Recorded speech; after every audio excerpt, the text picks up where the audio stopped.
base a pues, testimonios, entrevistas, etcétera, y también algunas vertientes que influyeron en su obra artística, artistas con los que trabajó, algunas exposiciones individuales y, bueno, internacionales, y otras de sus obras más conocidas.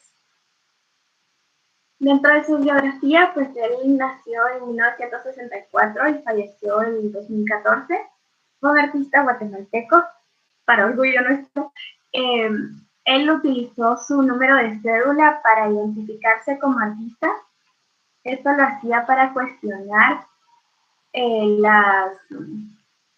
todo eso de los códigos de información como identidad de las personas, ¿verdad? Y al mismo tiempo era como un reto que él hacía hacia las autoridades porque, por ejemplo, su hijo menciona en una entrevista que él nunca tenía los papeles en orden, pero se identificaba con su número de cédula. Entonces, era como que contradictorio, pero era ese como reto que él tenía con las autoridades. Luego tenemos que su carrera comienza con arte figurativo, utilizando técnicas como el óleo, acuarela y acrílico sobre lienzo. Sin embargo, estas posteriormente las veía solo como técnicas para realizar sus bocetos, porque para el arte no era nada más una pintura, sino forma, acción y llevar a cabo, ¿no? Y retar al público.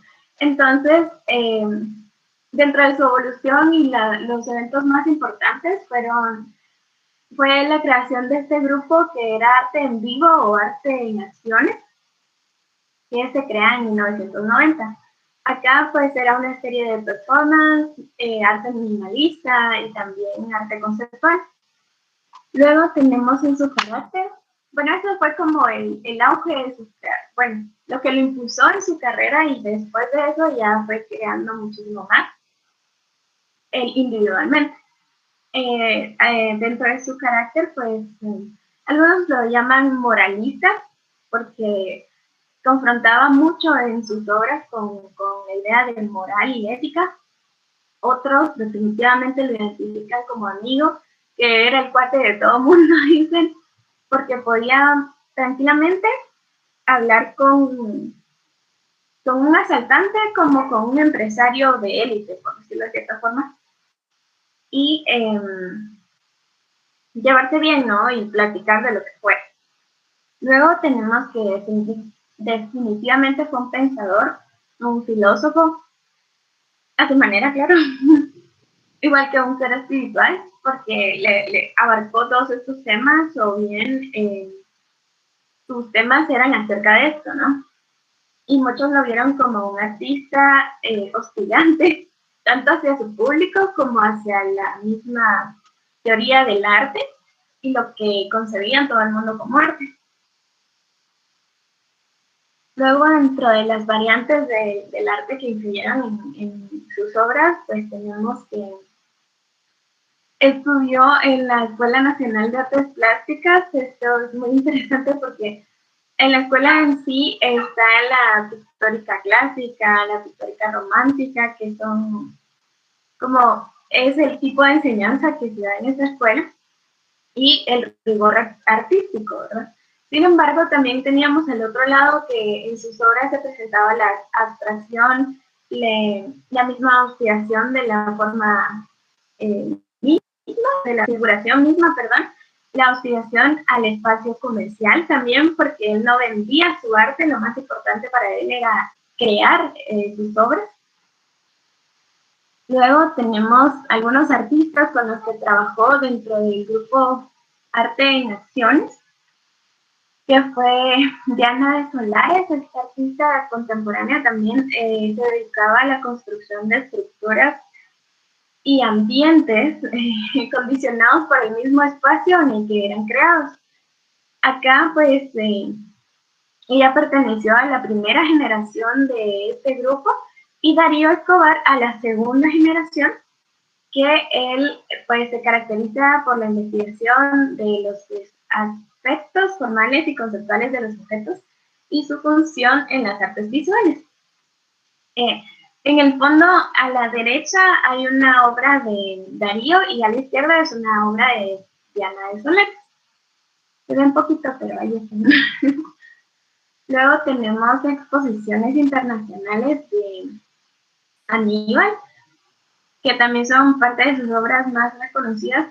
Por ejemplo, está en Alemania en 2012, hizo su obra Testimonio, que fue una documenta y performance que literalmente contrató a un sicario para platicar con él, ¿verdad? Acá lo que vemos es la pantalla eh, detrás de la cual estaba el sicario y era entrevistado por Aníbal y esa charla era el performance y él pues podía hacer preguntas e interactuar con el sicario. Esto fue en Alemania y solo fueron 5 guatemaltecos, los cuales se incomodaron un poco por la chocante realidad que representó para ellos. Una obra interesantísima. Y luego tenemos en Brasil, estas obras realmente son cajas vacías llenas de aire que fueron contrabandeadas hasta llegar al Porto Alegre y posteriormente pues fueron expuestas. Es una instalación y la, también cuestiona lo que es la legalidad, la ética, etcétera. Y pues esa es como la ponencia de la obra.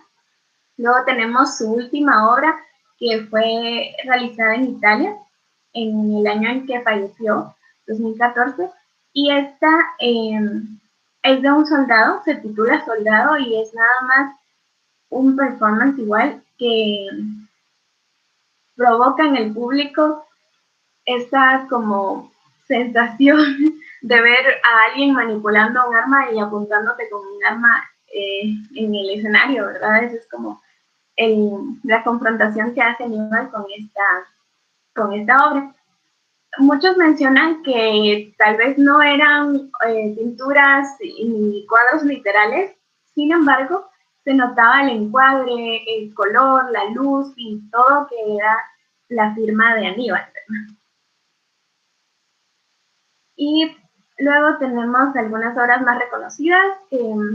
Ladino fue de sus primeras obras, en 1999 la creó, que consistía en cuestionar la identidad ladina, como raza y lo que significaba ser ladino.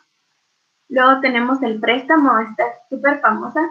Esta cuestiona la moral y la ética. Él mismo dice que le fue muy difícil realizar esta obra y, y ver que nadie lo denunciaba, porque él literalmente asaltó a alguien para conseguir el presupuesto de la misma exposición. Entonces, si pueden ir a investigar un poco de esta obra, se los recomiendo, muy bonita y realmente sí es triste, pero de eso trataba la obra. Fue su primera exposición en Sol del Río, eso sí.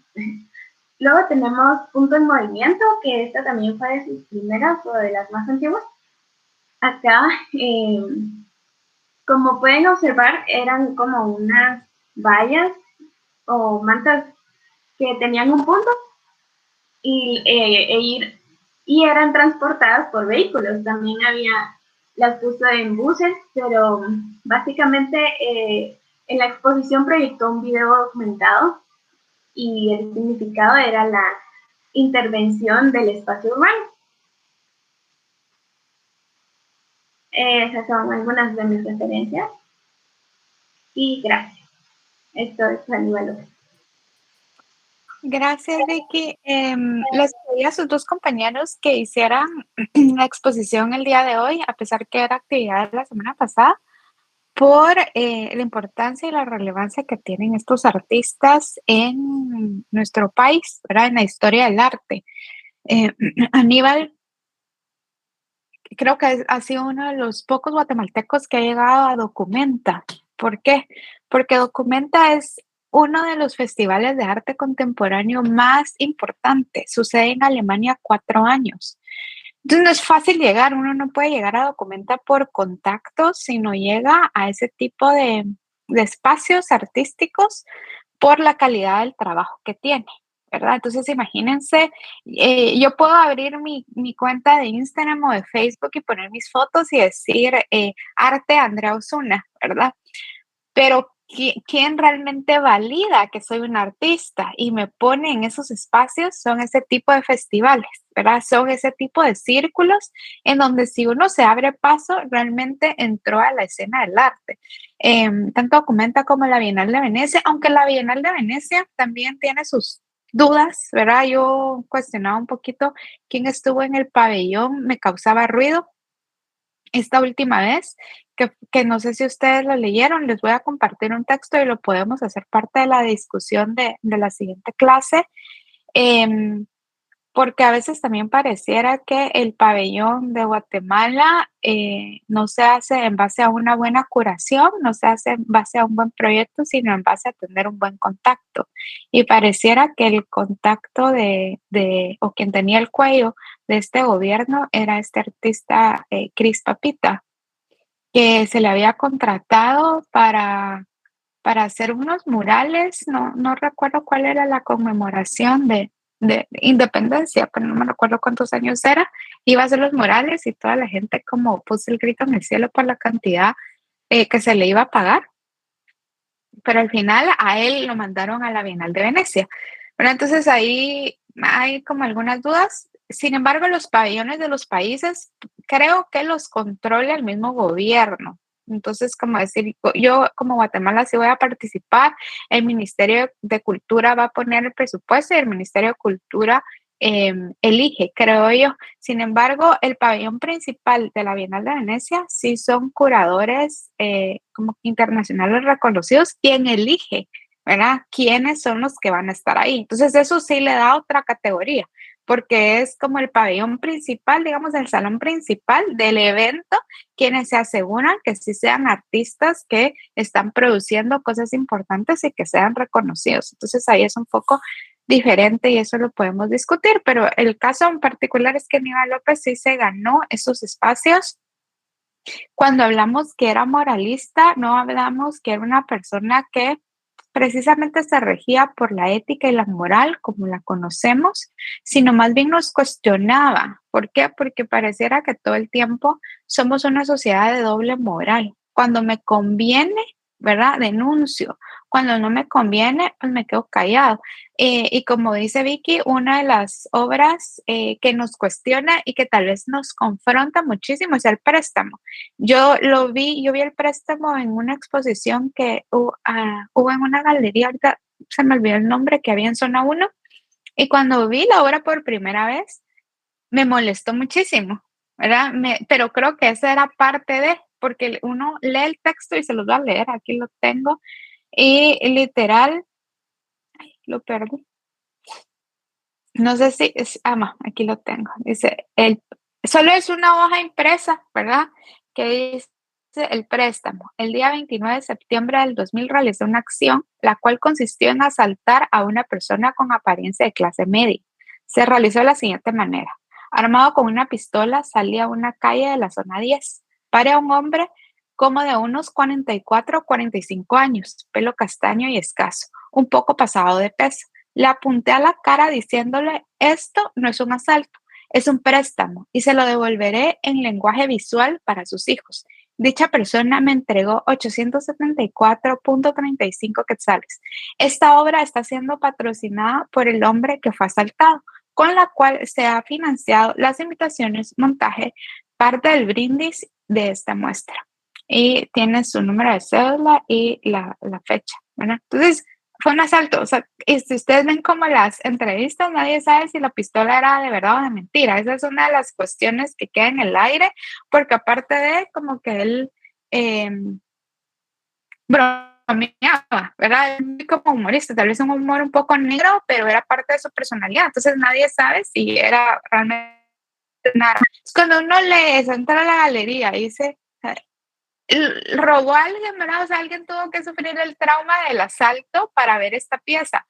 Pero como dice Vicky, o sea, la doble moral, porque todos lo estamos viendo, todos teníamos la capacidad de denunciar el acto delictivo, pero nadie hizo nada, ¿verdad? Otro que cuestiona la moral es Hugo.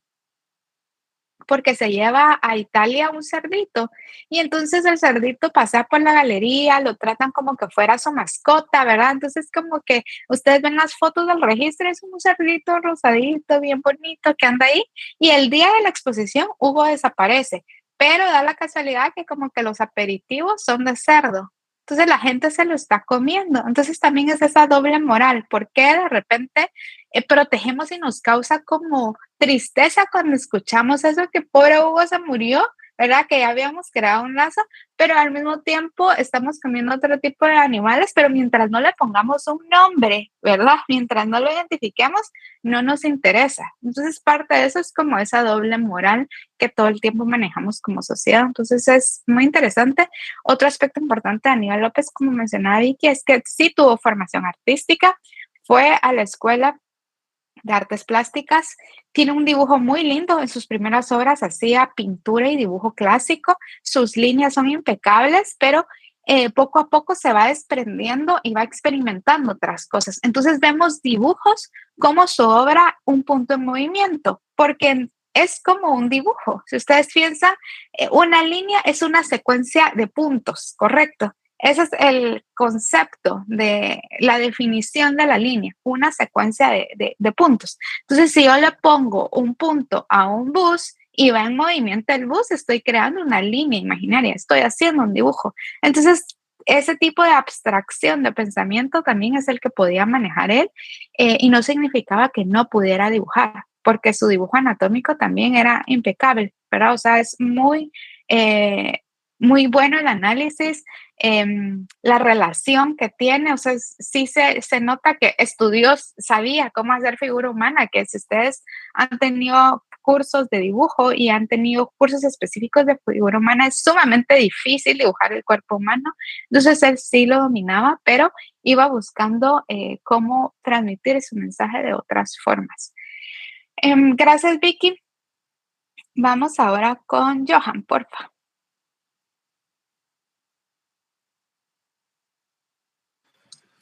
Buenos días, Lick. Me dices si se escucha bien porque mi conexión no está tan buena. Sí, sí lo escuchamos. Ok, me voy a presentar.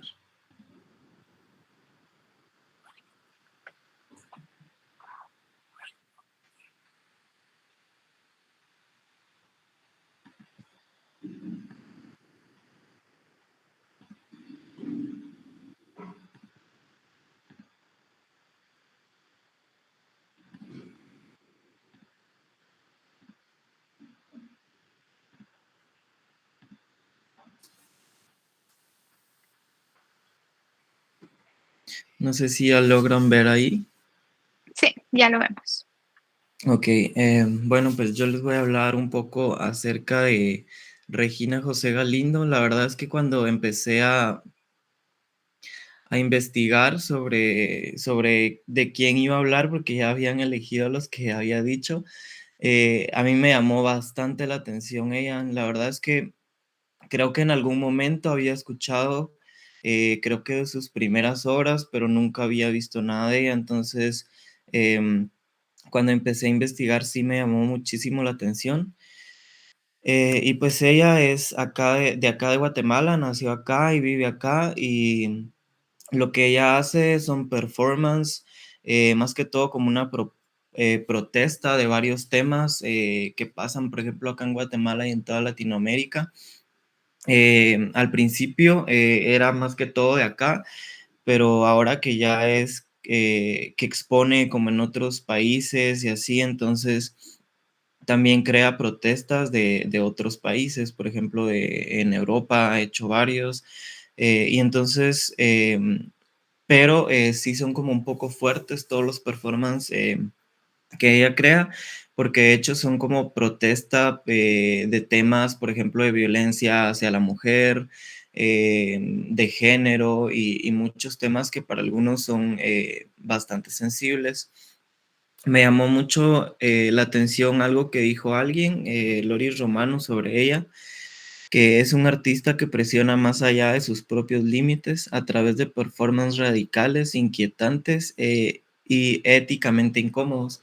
Y es muy cierto, yo ahorita que estaba investigando de ella me enteré que hay una exposición en la antigua Guatemala, y entonces quise ir a ver, y la verdad es que sí es bastante fuerte. O sea, uno investigando, sí se llena de información y todo, y es bastante fuerte todo lo que uno ve, pero creo que una exposición sí llega como a tocar otras fibras, por decirlo así. Y entonces fui y al final de contarles como más o menos qué ha hecho ella, les voy a también mostrar unas fotografías de la exposición. Em, pues ella comenzó su carrera profesional en empresas de publicidad y lo que ella decía era que, y explicaba que esto también le ayudó como a reflejar, digamos, lo que ella sentía o a transmitir esto, las imágenes en sí con palabras. Uno de sus primeras performance fue, se llama Lo voy a gritar al viento en 1999.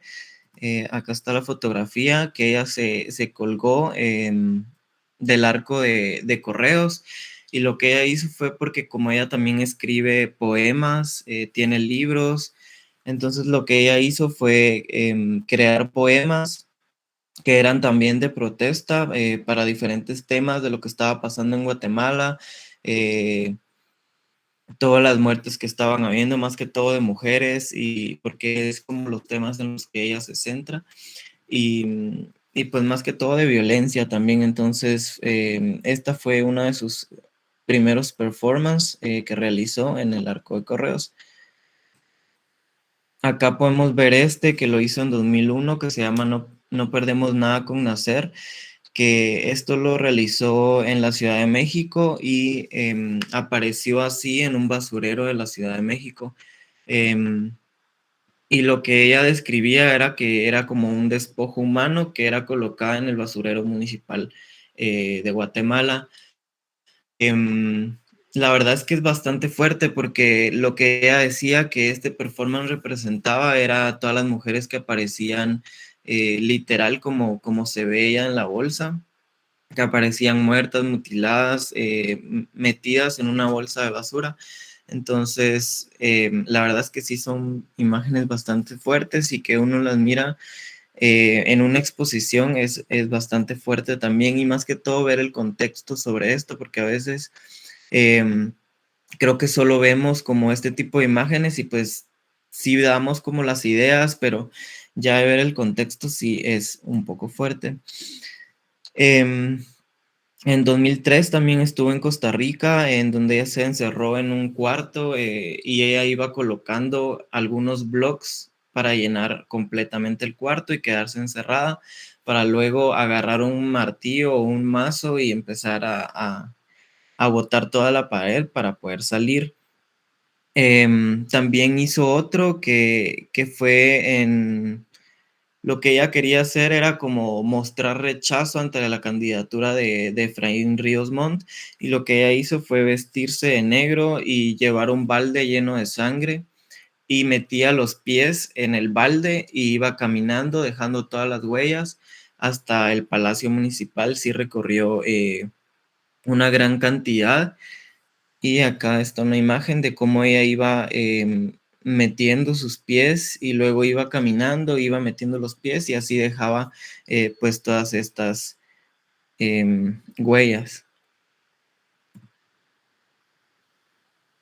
Luego está este que es en 2004, que fue un video de una himenoplastía. La verdad es que yo cuando escuché esto, yo dije, ¿por qué lo haría? Es como bastante fuerte hacer algo así.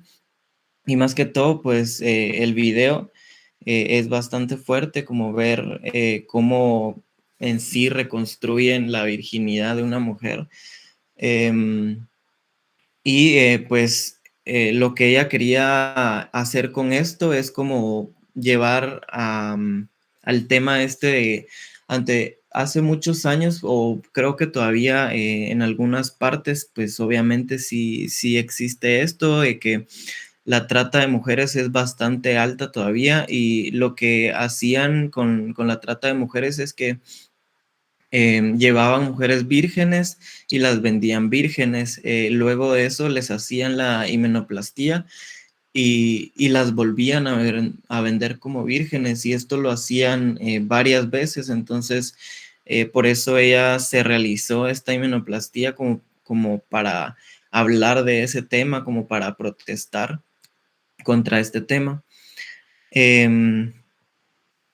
Luego tenemos acá, por ejemplo, una que hizo en 2006, que recibe un baño con una manguera de las que usan para disolver las manifestaciones. Y en sí lo que ella quería lograr con esto es como darnos a entender como una limpieza, como que, por ejemplo, ella era un país y que con esta manguera estaban como quitando la corrupción, todo lo que pasa en sí en los gobiernos, y más que todo era como una limpieza profunda. Luego está otra performance que se llama Ellos siguen libres. Esto fue en 2007. Enuncia y libera el sufrimiento de las mujeres, muchas de ellas embarazadas, que fueron violadas por el ejército guatemalteco. Y de esto hay un video, bueno, una imagen que les quiero enseñar ya después, en donde habla como muchos temas de lo que pasó en en lo que hizo el ejército guatemalteco en estos tiempos. Y luego está este que se llama Perra, que en su pierna se escribió la palabra perra en sí con algo que le cortaba. Y pues esto era como para atraer también el tema de que aparecían mujeres torturadas con inscripciones similares. Entonces lo que ella hizo fue escribirse así con un cuchillo, y pues más que todo para sacar al tema esto y protestar sobre esto que estaba pasando. Luego está esta del 2018, que la realiza en Madrid, sobre la acción de la manada, aludiendo al caso de la manada de violencia sexual en España en 2016. Esto fue, creo que uno de los que más me causó repudio, no sé, más que todo escuchar la historia y también el tipo de performance que ella decidió hacer. Esta historia es de Madrid, y fueron varios hombres que violaron a una mujer muchísimas veces. Entonces fue algo que estuvo una noticia muy fuerte allá. Y lo que ella hizo fue en una de sus exposiciones, pues presentar este performance en donde llevó a varios hombres y hizo que se pusieran alrededor de ella, y ella se puso en medio y sin moverse. Entonces lo que ella representaba era que era literal como un objeto que no podía hacer nada, solo era como un balde, y los hombres lo que estaban haciendo era masturbándose y eyaculando encima de ella. Entonces esto fue uno de los performances que yo siento que sí es como muy, eh, creo que no todas las personas soportan como este tipo de temas. Entonces, y creo que también lo que me puso a pensar cuando vi esto es que si estuviera en otro contexto o en otro lugar, por ejemplo, que fuera, no sé, en un bar que presentan como otro tipo de cosas, definitivamente se le daría algo, no sé, llevarlo como al morbo o algo así. Pero ya viendo pues todo el contexto, la verdad es que sí es bastante fuerte este tipo de performance. Em, Luego en 2018 participó en la exposición colectiva No, Comunidad en Centro Centro de Madrid. La muestra presenta a modo de ensayo sobre la soledad bajo el cuestionamiento de la idea de la comunidad.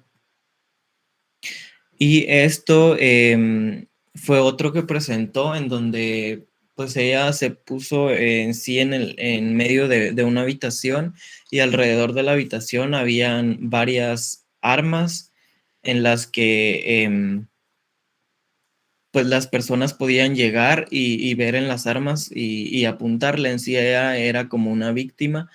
em, y lo que podían hacer también todos los que llegaban a ver este performance era colocarse en lugar de ella para sentirse como víctima. Entonces, obviamente miraban todas las armas alrededor de ellos y sentirse en algún momento como la víctima.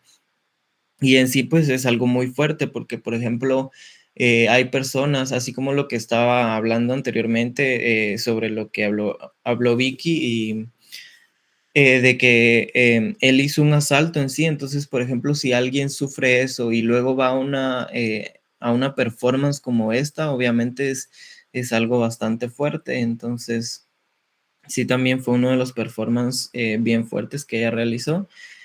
Luego está en donde ella se colocó en esta posición, estaba completamente desnuda y en la parte de arriba tenía pues un balde con sangre de cerdo y lo que ella hizo fue como reunir a varias personas alrededor de ella y alguien tomaba un lazo y lo jalaba y ahí era donde le caía toda la sangre y lo que ella quiso hacer con esto es que al principio pues todas las personas estaban como concentradas más que todo en ella, pero como estaban muy cerca, entonces la sangre les salpicó a todos y ahí obviamente la reacción de todas las personas cambió totalmente a centrarse en ellos mismos y ver que estaban manchados y ver dónde se habían manchado. Entonces, esta fue una de las más actuales que ha realizado también. Acá tengo pues la mayoría de los performances que ha realizado, unos de los más importantes desde en 1999 que les había enseñado, que se llama Lo voy a gritar al viento, hasta el 2017, que es el objetivo, que es el de las armas que se colocaron a todo alrededor. Luego está las ciudades en las que ha expuesto, que ha sido Nueva York, Vancouver, Madrid, Victoria, son ciudades bastante importantes. Está también la ciudad de Guatemala, que obviamente ha expuesto varias veces, Ciudad de México, Dublín y muchas más ciudades. Estos son los premios también que ha recibido y mis referencias. Ahora quisiera enseñarles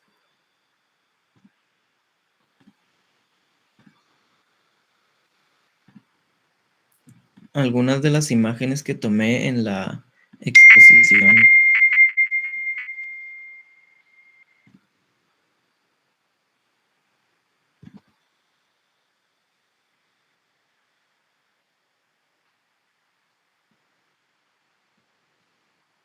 Creo que sí se ve ahí. Sí, ahorita ya lo vemos. Ok, gracias.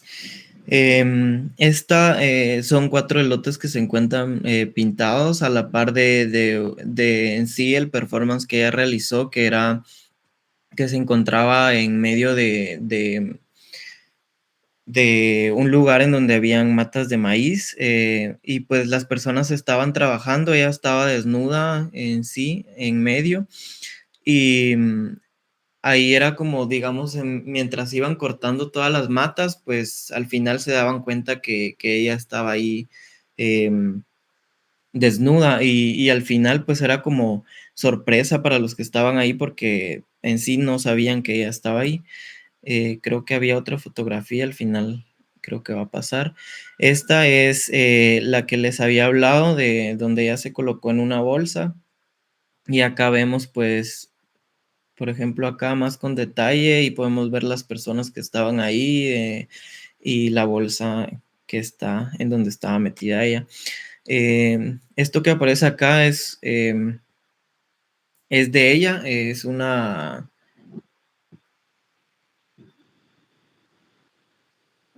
escultura que está colocada cabal en medio de toda la exposición que es sobre ella. Vamos a ver.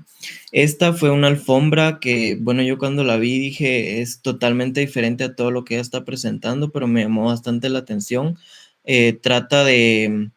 La realizaron con prendas de las víctimas que murieron por COVID, entonces y más que todo es como una protesta hacia el gobierno porque todos sabemos que sí fue algo muy fuerte y que definitivamente el gobierno no estaba preparado para lo que venía y pues todo lo que hubo con las vacunas y los hospitales y todo, entonces fue en forma de protesta y lo realizó pues con todas las prendas de muchas personas que murieron por COVID. Acá podemos ver otro que era un video en donde ella permanecía quieta mientras una máquina excavaba a la par de ella. Vamos a ver, este es uno de los principales cuando uno entra a la exposición y es un video como de varias tomas en donde ella está parada con esta manta y las personas caminan, pasan, o sea, es porque es un lugar público, siempre donde se toma el video, son varios lugares en Berlín. Y lo que ella quería representar es todas las mujeres que aparecen a diario en Berlín muertas, que creo que son como 3 mujeres casi todos los días las que aparecen muertas. Entonces, eso era lo que ella quería representar y se fue como a lugares significativos de este lugar. Acá podemos ver lo que les contaba de las matas de maíz. Acá vemos que está ella y los trabajadores que pues están realizando lo que realizaban diario. Y acá tenemos lo de el performance que realizó donde se escribió la palabra perra. Este me llamó bastante la atención porque lo que ella hizo fue colocarse micrófonos en los dedos y pues alguien la arrastraba, como decirlo, como para llevársela o algo así. Y, entonces uno escuchaba todo el ruido de cómo ella se arrastraba en todo este lugar y pues daba como bastantes vueltas en todo el lugar y pues eso era todo el video.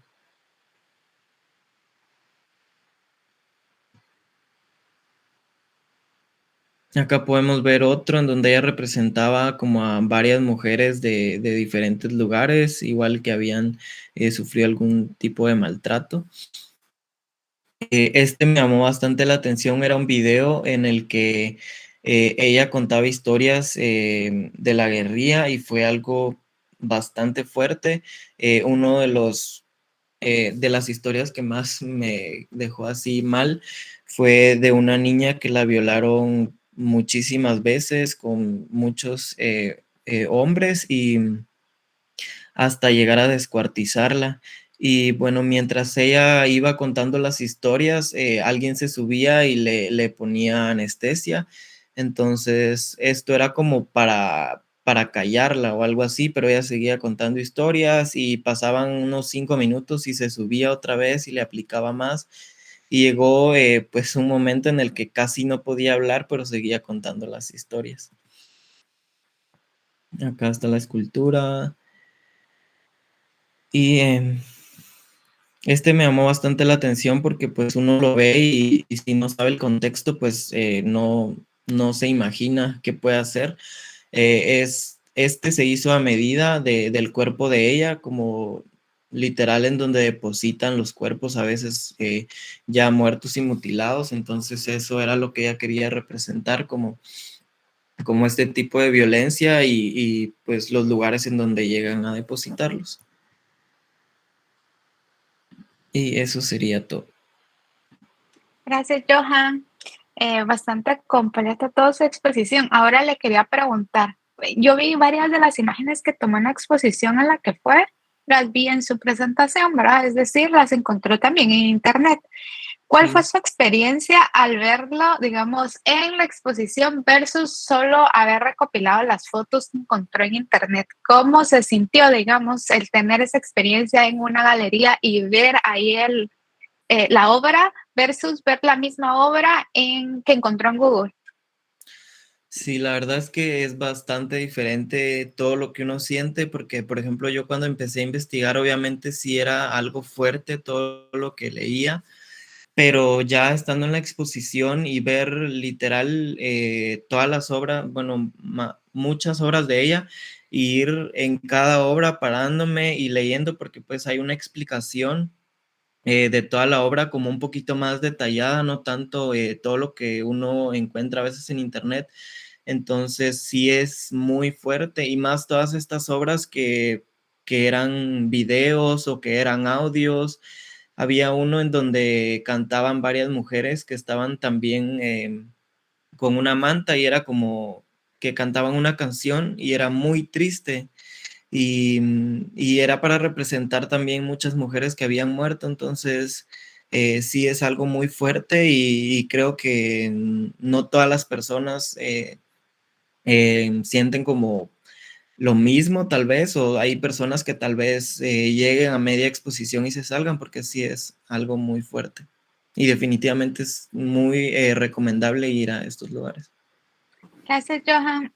Creo que eso nos queda y es para todos en que aprovechen cuando hay exposiciones, ¿verdad? Es entrada gratuita, pero no es lo mismo, ¿verdad? O sea, no se compara el ver como la obra en internet y como dice Johan, estar ahí, entrar a la galería, las obras son puestas para que el espectador tenga cierta experiencia, ¿verdad? Por eso es que se ponen en ciertos lugares, por eso es que se diseña un recorrido. Entonces, vayan y experimenten, porque no va a ser lo mismo, ¿verdad? Uno a veces lee lo que encuentra en internet, le puede parecer a uno como una locura, ¿verdad? Pero hasta que no está ahí y tiene la experiencia y lo ve y se empapa un poco más del artista, no empieza a tener sentido, ¿verdad? Em, todas las obras que vimos que nos presentó Johan, creo que el hilo conductor es la mujer, ¿verdad? Y al final el poco valor que tiene a nivel de la sociedad en tantos aspectos, ¿verdad? El hecho que en tantos países aparecen mujeres muertas, el hecho que siempre pareciera que la mujer, el símbolo de la mujer es como parte como del botín de la conquista, ¿verdad? En cualquier aspecto. O sea, piensen en la guerrilla, en la guerra civil que hubo, ¿verdad? En Guatemala, como el ejército también trataba a las mujeres como esa moneda de conquista, ¿verdad? No sé si ustedes me recuerda a Gladiador, ¿verdad? Que cuando uno ve la película que llegan y matan a la esposa del gladiador. Entonces, siempre en todas las guerras, como que la mujer es parte de ese motín, ¿verdad? De cuando yo llego, me llevo todo el oro, me llevo el dinero, me llevo la tierra, pero parte de es, voy a violar a las mujeres, voy a matar a los niños, ¿verdad? Entonces, es parte de la narrativa que se ha tenido en la historia de la humanidad. Entonces, creo que vale la pena el poder ir a verlo, a incomodarse, sobre todo porque es un tema relevante y vigente. O sea, tristemente, mujeres siguen siendo desaparecidas y pareciera que son casos que nunca se concluyen, ¿verdad? Que quedan impunes. Sí, Johan. Sí, yo tengo un video de cuando entré a la exposición y quise grabarlo. Se me había olvidado ahorita. No sé si lo puedo presentar porque sí es como fuerte solo la entrada y pues para ver si así algunos quieren ir a ver la exposición. Sí, dale, muéstralo.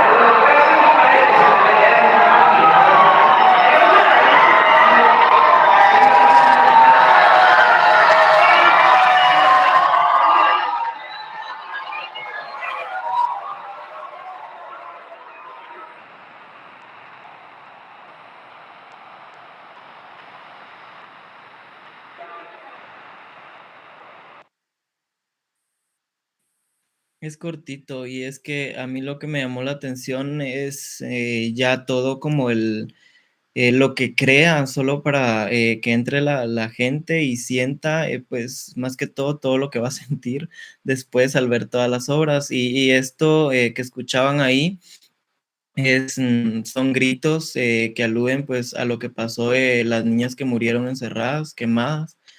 Entonces sí es como muy fuerte. Y creo que va a estar hasta noviembre para los que quieran ir. Gracias, Johan. Entonces, esa es la invitación. Les queda a todos tomarse el tiempo. Rocío mencionaba en las primeras clases, pues, cómo aprendemos, ¿verdad? Cómo se enseña, para no decir, pues, yo no entendí nada. Y yo creo que la educación o la forma de aprender está ya a la disposición de todos, ¿verdad? Es hacerse un viaje a la antigua, ir a tomarse el tiempo, ir a revisar y aprender un poquito. Aquí dice Carla que su mamá la conoció, entonces que siempre era como así. Y tiene sentido porque a veces también hay gente que entra a la carrera de diseño gráfico que realmente tiene una vena artística, ¿verdad? Y ustedes ya se dieron cuenta que definitivamente el diseño gráfico no es arte. O sea, nosotros sí tenemos que crear mensajes de comunicación que se entiendan, ¿verdad? Que sean explícitos, que vendan. El arte es una expresión, es diferente. Entonces, tal vez uno empiece estudiando algo como esto, pero luego pues se va a otra vertiente y ya genera 100% arte, pero tendrá sentido. A ver, Carla, cuénteme. Sí, es que justamente cuando Johan estaba presentando, mi mamá se vino aquí conmigo, entonces empezó a ver y me dijo, ella se me hace conocer, me dijo, ¿y quién es? Y le dije, se llama Regina, y me dijo, "Ay, yo la conozco", entonces me empezó a explicar un poquito de que ellas no se conocieron en la carrera de diseño, sino que ellas se conocieron cuando mi mamá estaba trabajando en la prensa libre. Entonces me dijo de que, digamos, ella, al momento de conocerlo, me dijo, ella es muy buena persona, muy buena onda, interactúa con muchos y es, o sea, su forma de ser no parece la misma a la hora de estar haciendo sus performances. Entonces dijo de que a veces muchos en la prensa hablaban de eso, ¿verdad? Porque, digamos, ella me dijo que es una persona así sin filtros, que ella se expresa tal como es. Entonces me dijo de que lo que hacía como que un choque entre todos es que a veces unos eran así como conservadores y ella decía y expresaba las cosas como eran. Entonces me dijo, ella es una chava muy, digamos, directa, pero me dijo que eso no quita lo buena que es, porque es muy lista y es muy buena expresándose, ¿verdad? Solo de que el choque es cómo se expresa ella, ¿verdad? Eso es lo que me comentaba mi mamá. Gracias. Sí, definitivamente al final requiere, si se dan cuenta sus obras, o sea, requiere como bastantes juegos de metáfora, ¿verdad? Y pensar cómo voy a expresar esto, cómo llegó al público. La obra que nos mostró Johan, por ejemplo, que nos decía de los micrófonos en los dedos, ¿verdad? Eso nunca se me hubiera ocurrido a mí, ¿verdad? Pero hay como un juego de metáfora y también piensan como que las mujeres desaparecidas, a veces también uno se cuestiona, ¿será que como que luchó o cómo? O sea, si me tratan de llevar a mí, ¿qué hago? Grito, ¿cómo? Pero entonces el gesto, ¿verdad? El gesto de luchar con las manos, de tratar de zafarse de ahí, creo que es un pequeño gesto que nos podemos familiarizar o que podemos entender. También la reconstrucción del himen, no solo en la trata de personas, piensen que como sociedad guatemalteca también el valor que se le da todavía a la virginidad, ¿verdad? Y que por eso también hay, no sé si usted, porque el performance y el video, o sea, primero contacta a un doctor, pero eso es clandestino. No sé si han visto ustedes como que en los puentes que hay como unos rótulos, unos anuncios pintados, ¿verdad? De ese tipo de cirugías o de doctores. Entonces, a ese tipo de clínicas es al que ella va, o sea, no fue como que a su médico de cabecera, dirán ustedes, hacerse la reconstrucción y ese video. Entonces piensen en cómo todavía se sigue midiendo el valor de la mujer por su virginidad, ¿verdad? O sea, que ese es su valor, o sea, que tiene que llegar virgen al matrimonio, si no, vale menos, ¿verdad? O sea, eso es como lo traducimos todavía en la sociedad, tal vez en la ciudad se ve menos, pero hay ciertas partes del país en donde es muy delicado, ¿verdad? Y ni siquiera es por cuestión de religión, por ejemplo, sino es el valor en sí de la mujer, ¿verdad? Como el bien de intercambio y lo que ella tiene que llegar, porque si no, es una cualquiera, ¿verdad? Entonces, son decisiones que también llegan a tomar mujeres, no porque ellas crean porque es tan valioso, ¿verdad? Sino porque la misma sociedad empuja a tomar esas decisiones. Entonces es parte de lo que se expone y se cuestiona, ¿verdad? A nivel de sociedad y definitivamente incomoda, ¿verdad? O sea, el ir a ver un video tan crudo como una reconstrucción del Liman versus ir a ver un paisaje, o sea, ¿cuál creen ustedes que me va a hacer sentir a mí como mejor y más superior a nivel moral? Obviamente ir a ver el paisaje, ¿verdad? No la hora que me cuestiona y me reta, pero creo que es parte de el poder ver otros mensajes y conocer otras realidades. También, como decía Johan, o sea, nos crispa los nervios el escuchar historias de abuso, ¿verdad? Imagínense esta historia que nos está relatando Johan de la niña que fue abusada y violada varias veces, ¿verdad? O sea, es terrible escucharla, pero hasta que no nos exponemos a ese tipo de obras y de realidades a través del arte, es que no podemos entender de mejor forma nuestra sociedad y nos salimos como de nuestra burbuja, ¿verdad? Porque, o sea, creo que gracias a Dios ninguno de nosotros ha tenido esa experiencia, ¿verdad? Entonces creo que eso nos sensibiliza más y nos hace entender quién es nuestra sociedad, cómo está conformado y qué es lo que ha sufrido, ¿verdad? Entonces creo que nos abre las puertas a otras realidades. Vamos a discutir un poquito porque ya vamos avanzados en tiempo sobre nuestra lectura y el pensamiento crítico y creo que todo se va hilando, ¿verdad? Desde las experiencias que han tenido, las exposiciones que hemos comentado con lo que vamos leyendo, ¿verdad? Y parte de las interrogantes que había en el texto era el tema de la responsabilidad social, ¿verdad? Que si tiene o no tiene una responsabilidad social.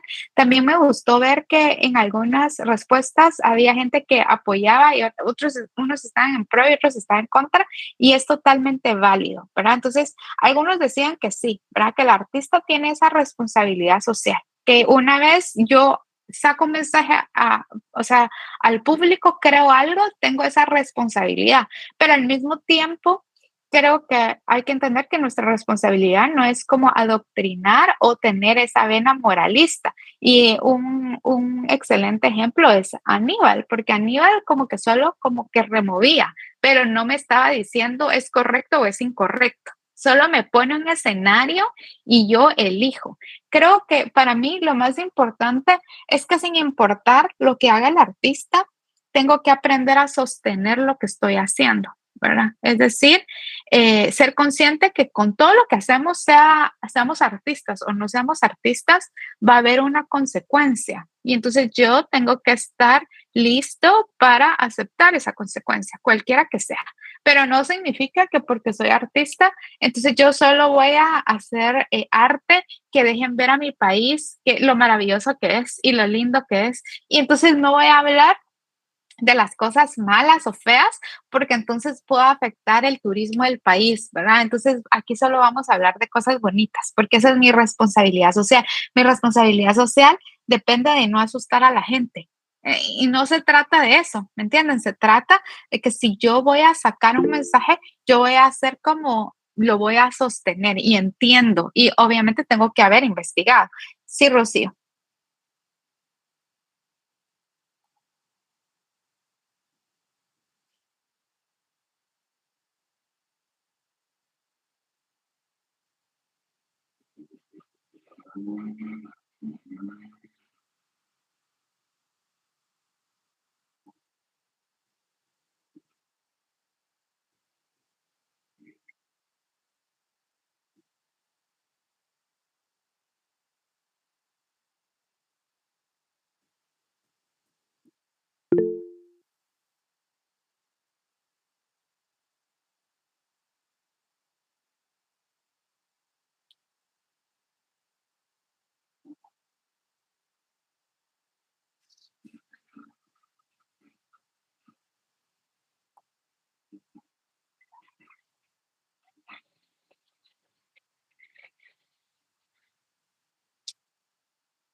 Ok, gracias, Rocío. Vicky.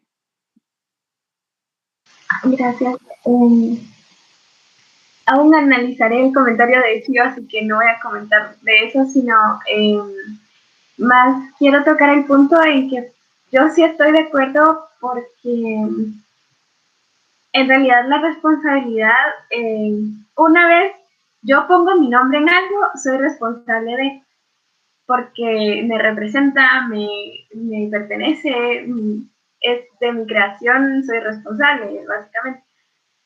Sin embargo, me parece curioso que en realidad el responsable sería la sociedad en sí, para mí. ¿Por qué? Porque es algo que el artista está exponiendo de la misma sociedad, entonces él, ok, solo lo está sacando a la luz, pero no es el responsable literalmente, sino la sociedad y que es el ambiente en el que pasa, ¿no? En el que ocurre. Entonces, creo que este punto es importante de evaluar, porque el artista podrá ser responsable de decírtelo, pero no de lo que está pasando. Entonces, la responsabilidad que tiene es nada más como, como el chismoso, por decirlo así. Entonces, ¿quién me lo contó? ¿Cómo era el artista de Johan? No me acuerdo el nombre. Regina. Regina, sí. Gracias. ¿Quién me lo contó? Regina.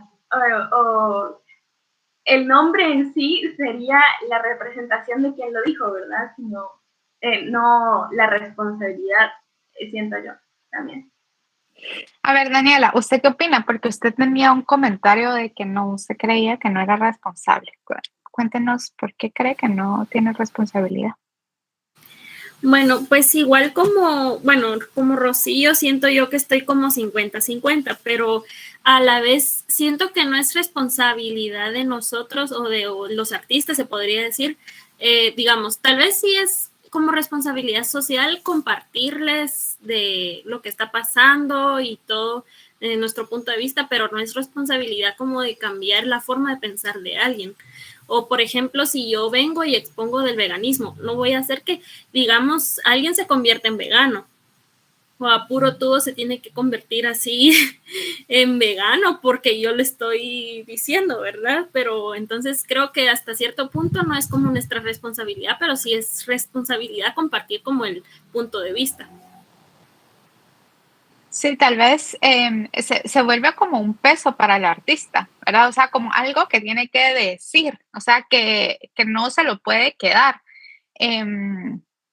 No hay, o sea, también quiero que con esto entienda que no hay respuesta correcta o incorrecta, que todos los que dijeron que no tienen responsabilidad tienen 5 puntos, ¿verdad?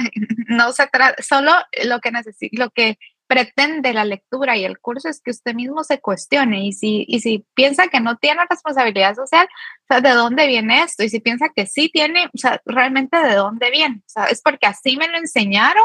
¿Es porque así debería de ser? ¿Y qué creo yo como persona, como individuo? Porque creo que también ustedes ya están entrando a la edad adulta donde es bueno que ustedes se cuestionen sus propias creencias, ¿verdad? Muchas veces, o sea, siendo niños, o sea, usted le dice a sus papás, si sus papás le dicen no, tiene que robar, usted no se puede cuestionar, ¿verdad? Usted tiene que creer eso como verdad absoluta y así crece. Sin embargo, es bueno que cuando uno se vuelve un adulto, se empieza a cuestionar por qué no es bueno robar, ¿verdad? O sea, ¿quién lo dice? ¿Por qué? ¿Verdad? Entonces creo que tal vez el límite o lo que deberíamos entender en el arte es que mi responsabilidad o lo que yo pueda hacer, pues mi límite es hasta no dañe a otras personas, ¿verdad? O sea, yo no voy a hacer una obra de arte que va a ser como una matanza, ¿verdad? Voy a agarrar mi pistola, voy a ir a un centro comercial y esa es mi performance, ¿verdad? Y a todos los que se me pongan enfrente, pues los voy a matar y eso es en honor al arte, ¿me entienden? Entonces ahí creo que hay un límite como bien claro y tal vez también por eso es que entendemos que muchos de los performances aunque implican daño, ¿verdad? Al cuerpo, es sobre el mismo cuerpo del artista, ¿verdad? Porque obviamente yo no puedo irle a escribir perra a a la pierna de Carla, ¿verdad? Y decir, voy a hacer un performance, necesito tu pierna, ¿me entienden? Entonces es sobre mi propio cuerpo y eso también incomoda porque estamos como mismo, como lo que decía Johan en este performance de Regina, en donde salpicaba la sangre a las demás personas. Estamos acostumbrados a que yo me protejo, ¿verdad? Yo todo el tiempo quiero estar de espectador, pero nos incomoda cuando vemos que la misma persona se autoflagela, ¿verdad? Que se lo hace dentro de su cuerpo, porque estamos acostumbrados a que, o sea, yo puedo dañar, puedo tocar, puedo intervenir otros cuerpos, otras cosas, pero mi cuerpo no, ¿verdad? Porque me duele. Entonces eso también como nos saca de lo que creemos y de lo que estamos acostumbrados. Otro cuestionamiento importante de la lectura era la redundancia y el mensaje explícito. Y si se dan cuenta, y por eso también es clave el investigar. Cuando yo quiero hacer una obra, cuando yo tengo un tema de interés, tengo que investigar, porque si alguien ya lo hizo, se vuelve redundante. Entonces ya no es necesaria mi obra. Si alguien ya abordó ese tema, ya lo hizo como yo lo estoy pensando, entonces ya no tiene relevancia, ¿verdad? Es como hablábamos y como mencionaba el texto, realmente la obra no necesariamente tiene que ser literal, ¿verdad? Al final de cuentas, se vuelve un diálogo. Y cuando yo hablo y piensan en eso, ustedes están en una conversación, alguien les dice algo y yo la puedo interpretar de la forma en que yo quiera. En los mensajes de texto en WhatsApp se ve perfectamente el ejemplo. Ustedes mandan un mensaje, pero si la persona que lo recibe estaba enojada, estaba triste, estaba alegre, le da una connotación completamente diferente al mismo texto. Y solo es un mensaje, es un texto, ¿verdad? Usted ahí no le pone un tono en el mensaje de texto, pero quien lo recibe lo interpreta con un tono determinado. Lo mismo es el arte, ¿verdad? Entonces, en ese diálogo, en esa forma de no hacerlo explícito, cada persona lo va interpretando de forma diferente y lo interpretamos en base a nuestra cultura, nuestras experiencias, ¿verdad? Y nuestros gustos. Y hablando de gustos, también decía el texto que el arte es como que la actividad menos libre. ¿Y de dónde venía esto? Y había una palabra clave en la pregunta y era en la palabra gusto, porque nuestro gusto, lo que nos gusta y lo que nos disgusta, aunque no querramos, está condicionado por la sociedad en la que vivimos, ¿verdad? No sé si, por ejemplo, les doy un ejemplo que no tiene que ver tanto pues con temas de arte, sino más bien con el gusto, las preferencias. Piensen en que, bueno, si las que se quieren casar, ¿verdad? Las que en algún momento de su vida sueñan con casarse, ¿de qué color piensan o quisieran o sueñan con su vestido de novia? ¿Alguien que me quiera decir? Sí, Rosy.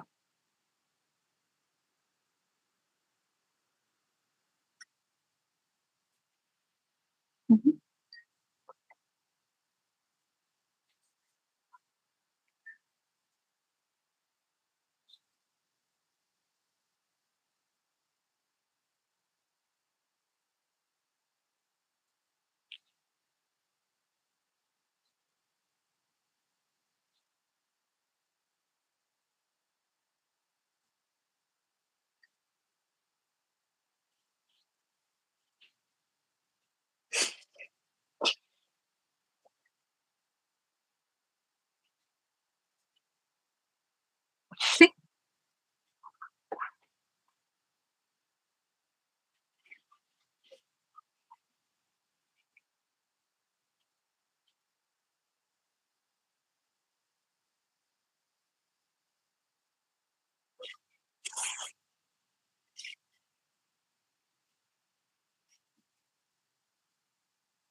Con su gran boda gitana. Creo que sí, al final es eso, ¿verdad? O sea, lo tradicional, lo que nos gusta está condicionado por la sociedad y en nuestro contexto cultural es el blanco, ¿verdad? O sea, se nos haría un poco disruptivo, nos haría un poco de ruido si vemos a una novia entrar con un vestido negro, por ejemplo.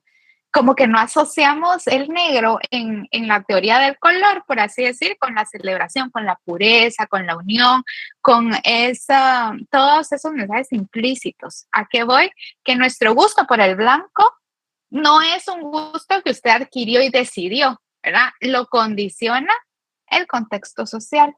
Entonces, por eso a veces, y no es que esté mal, pero solo lo deja, al final es como un texto de filosofía que nos tiene que hacer pensar y entonces nos hace cuestionar, a mí, ¿por qué me gusta esto, verdad? ¿Por qué me gusta el blanco? O sea, y muchas veces la respuesta va a ser, tal vez no fui tan libre de elegir qué color quería. Aprendí a que esto era bonito, como con los niños, ¿verdad? Si usted le dice chish, o si usted le dice, hay como un estudio interesante de bebés en donde les gritaban cada vez, o sea, la mamá gritaba de susto cada vez que se acercaba como a tocar a unos ratones, ¿verdad? No, no eran unos ratones, eran unos conejitos. Entonces, el niño crece con miedo al conejo y versus a un ratón que la mamá no hacía ningún sonido, no le tiene miedo al ratón, le tiene miedo al conejo. Entonces, ahí hay un condicionante y lo mismo sucede con los gustos y las preferencias. Entonces también es bueno que cuando vemos algo de arte y tenemos el primer impulso de decir no me gusta o qué feo, es como pararse a cuestionar de dónde viene esto, porque muchas veces nuestros gustos y nuestras preferencias no son libres y nuestra preferencia artística o lo que vamos a querer producir no es precisamente libre, va a estar condicionado de lo que aprendimos que era lo bonito y lo aceptable. Sí, Vicky. Gracias. Creo que otra fisura dentro de la evaluación que hace cualquier público ante una obra de arte es la propia capacidad, porque dicen, tengo muy presente un comentario que hizo un amigo cuando fuimos cabal a Carlos Mérida, que dice, es que mientras más esfuerzo, es más bonita la obra, dice, ¿verdad? Y algo que era como un bumper doblado, pues no le gustaba, ¿verdad? Y que eso ni es arte, me decía, ¿verdad? Pero también me pongo a pensar que tanto gusto, tal vez no propio, sino un gusto impuesto por la sociedad, etcétera, o el contexto, sino también la propia capacidad de considerar eso arte o de hacer eso arte y de darle un concepto, es lo que no permite que el público también lo vea o considere arte. Me pareció importante. Sí, yo creo que también que tanto investigamos, porque otro ejemplo sería la obra que nos mostró Johan, donde era como solo este balde, ¿verdad? Entonces uno ve un balde así X, pero hasta que no entiende el contexto y no investiga, pues no le puede dar un sentido y no lo puede valorar. De lo contrario, voy a ver solo un balde y punto.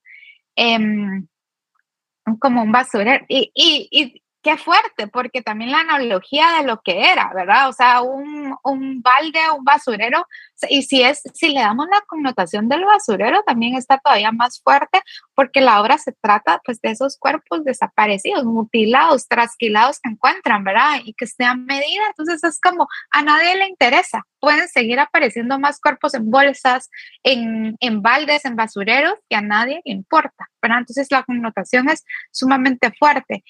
Y lo último que quería comentarles era de las primeras clasificaciones, ¿verdad? Vimos conceptual y narrativa. Y la principal diferencia, lo que quiero que se lleven es que la narrativa básicamente es una foto. Al final ambas van a ser como conceptuales, ambas tienen un concepto detrás. Sin embargo, en la narrativa el artista va a presentar solo una foto y está retando la capacidad de tener en una sola imagen toda una historia, mientras que en la conceptual, pues para narrar la historia o para narrar como todo el contexto, el artista puede poner diferentes fotos. En cambio, en la narrativa es solo un cuadro, ¿verdad? Es solo una foto y en esa única foto yo voy a narrar toda la historia, todo el concepto, todo el mensaje tiene que ir solo encapsulado en una imagen. Entonces, esa es como parte de la diferencia. Y lo interesante de los ejemplos, como Gregory Crewdson, es que el artista no siempre es el que ejecuta, por así decir. Si se dieron cuenta en Gregory Crewdson, él no toma la foto. O sea, él tiene un trabajo más importante que ponerse detrás de la cámara y apachar, ¿verdad? O sea, él está viendo que todo funcione y que toda la escena cuenta la historia que él quiere contar. Es el director de arte, ¿verdad? Él se encarga de que todos los detalles funcionen, la iluminación, los props, el modelo. Entonces, todo es como que es la suma que hace que al final tenga esta imagen narrativa, esta única imagen que me va a contar toda una historia. En Classroom yo les puse como el videito, ¿verdad? Pero es un video pequeño. Pero vean si pueden conseguir en YouTube porque es un documental. Entonces uno puede ver como todo el trabajo que él hace y el detrás de cámara es súper interesante por si les gustó, porque para mí es una de las fotógrafos como favoritos, ¿verdad? Por el nivel de detalle, pareciera que está haciendo como cine y en sí sus escenarios son como de cine, ¿verdad? Los arman, ¿verdad? Cuando uno ve y se amplía la imagen del video del detrás de cámara, pues ve cómo van haciendo cada uno de los detalles, ¿verdad? Entonces creo que vale la pena que lo exploren. Para la próxima semana tenemos igual una lectura. Empezamos el libro de Susan Sontag, el primer capítulo que es En la caverna de Platón, por favor, para que lo lean. Y seguimos con la clasificación de Deadpan. Para poder entender un poco más a los artistas de Deadpan, hay videos complementarios en Classroom para que puedan ir viendo. Creo que tenemos ahí a Thomas Ross, no estoy segura. Son videitos cortos de YouTube que los pueden ver para entender quién era ese artista y comprender un poco más de su trabajo, porque esos videitos hablan específicamente del artista, que vamos a ver un par de fotos dentro de la presentación. Entonces es complemento para que lo vayan a hacer. ¿Alguien tiene alguna duda o un comentario final que quiera exponer?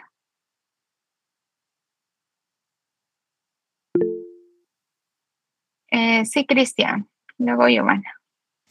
Sí, yo tengo duda con lo que teníamos que estar escribiendo en un cuaderno. No sé, ¿se recuerda lo que nos dijo? El sketchbook. Sí. Ajá, sí. En sí, ¿qué es lo que hay que escribir? Porque estoy como algo perdido en eso, ¿verdad? El sketchbook es su libro, su cuaderno de ideas. El punto es que en él, o sea, si usted oyó la obra de Regina, ¿verdad? Y de repente a usted le llama la atención, o siempre le ha llamado la atención, la historia del conflicto civil que hubo en Guatemala.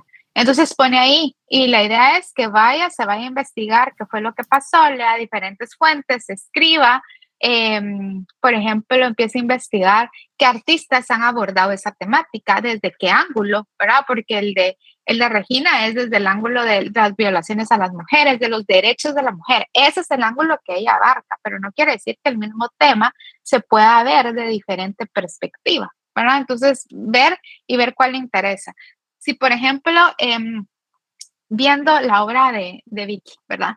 Le gustó de Aníbal cómo, por ejemplo, utiliza su número de cédula y nos hace cuestionar que para el sistema solo somos un número, no somos una persona, somos un número. Entonces me pongo a investigar qué es la identidad, qué abarca la identidad de una persona, desde cuándo se utilizan números y por qué, ¿verdad? Entonces me empiezo a investigar de esos sistemas y eso es lo que voy abarcando en mi sketchbook. Entonces cada sketchbook va a ser diferente porque mis intereses son diferentes. Lo que a mí me puede interesar como de la identidad, puede que a Rocío le interese la mujer, ¿verdad? Y los feminicidios. Y ese va a ser el ángulo que ella va a cubrir y ir buscando referencias de artistas, documentando, o sea, los artistas que hoy vimos, si alguien me interesó, busco más y lo complemento en mi sketchbook. Entonces, todo eso va alimentando los posibles cuestionamientos y temas que puedan ir surgiendo para un futuro proyecto final.